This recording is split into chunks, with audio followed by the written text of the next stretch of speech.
কোনো গোপন আলোচনা নয়, সুনির্দিষ্ট প্রস্তাবের ভিত্তিতে দুই দলকে প্রকাশ্য সংলাপে বসতে হবে বলে মত দিয়েছেন বিশিষ্টজনেরা। সেক্ষেত্রে বিরোধী দলকে নির্বাচনকালীন সরকারের রূপরেখা দিতে হবে, আর সমঝোতার ভিত্তিতে সেটি সরকারি দলকে জাতীয় সংসদে পাশ করতে হবে বলে অভিমত তাদের। ব্যারিস্টার রফিকুল হক এবং ডক্টর আসিফ নজরুলের সঙ্গে কথা বলে আরও জানাচ্ছেন ইমরুল কায়েস। বিরোধী দলের সাথে সরকারের ভেতরে ভেতরে আলোচনা চলছে বলে সোমবার দাবি করেন স্থানীয় সরকার মন্ত্রী সৈয়দ আশরাফুল ইসলাম। তবে পরদিনই তা অস্বীকার করেন বিরোধী দলীয় নেত্রী। সংসদে তত্ত্বাবধায়ক বিল পাশের আগে কোনো সংলাপ নয় বলে বুধবার সাফ জানিয়ে দেন বিএনপি নেতারা।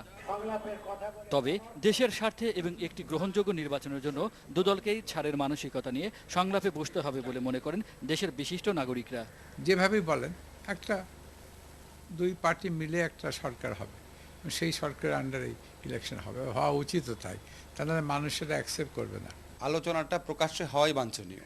আলোচনার জন্য খুব সুনির্দিষ্ট একটা এজেন্ডা না রেখে ওপেন রাখতে পারে, যে একটা প্রস্তাব হলো যে ঠিক আছে তত্ত্বাবধায়ক সরকার সংসদীয় ফর্ম নিয়ে একটা আলোচনা হতে পারে, আর এটা আলোচনা হতে পারে সর্বদলীয় সরকার যদি হয়, ওইখানে প্রধান উপদেষ্টা বা ওই সময় প্রধানমন্ত্রী কে থাকবেন, ওই ক্ষেত্রে একটা আলোচনা হতে পারে। প্যারালাল দুইটা আলোচনা এই বড় দুইটা দলের অবিলম্বে শুরু করা উচিত।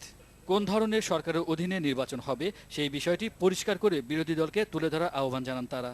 যদি আগাম সমঝোতা প্রতিষ্ঠিত না হয়, এই বিল নিয়ে গিয়ে সংসদে এটাকে আইনে পরিণত না করা গেলে, সংবিধান সংশোধন না করা গেলে এমনি আলোচনা করে তো লাভ নাই। আলোচনা করে আলটিমেটলি সংসদে বিলটা আনতে হবে আওয়ামী লীগের। বেগম খালেদা জিয়া শীঘ্র একটা রূপরেখা দেবে, তারপরে আমাদের প্রাইম মিনিস্টার তার রিয়াকশন করবে বা তাকে whether acceptable or amendment or whatever it may be। তত্ত্বাবধায়ক সরকার তারা মানে না, আর তাদের কাছ থেকে এক্সপেক্ট করছেন এটা বিল আনা, এটা তো ন্যাচারাল না। তত্ত্বাবধায়ক সরকার আপনারা বলছেন আপনারা বিল আনেন, দেখেন তারা সে বিল অ্যাকসেপ্ট করে কিনা। ব্যারিস্টার রফিকের মতে প্রধান দুটি দলের নেতাদের সাম্প্রতিক কথাবার্তায় বোঝা যায় তারা সমঝোতার দিকেই এগুচ্ছেন। ইমরুল কায়েস, বাংলা ভিশন,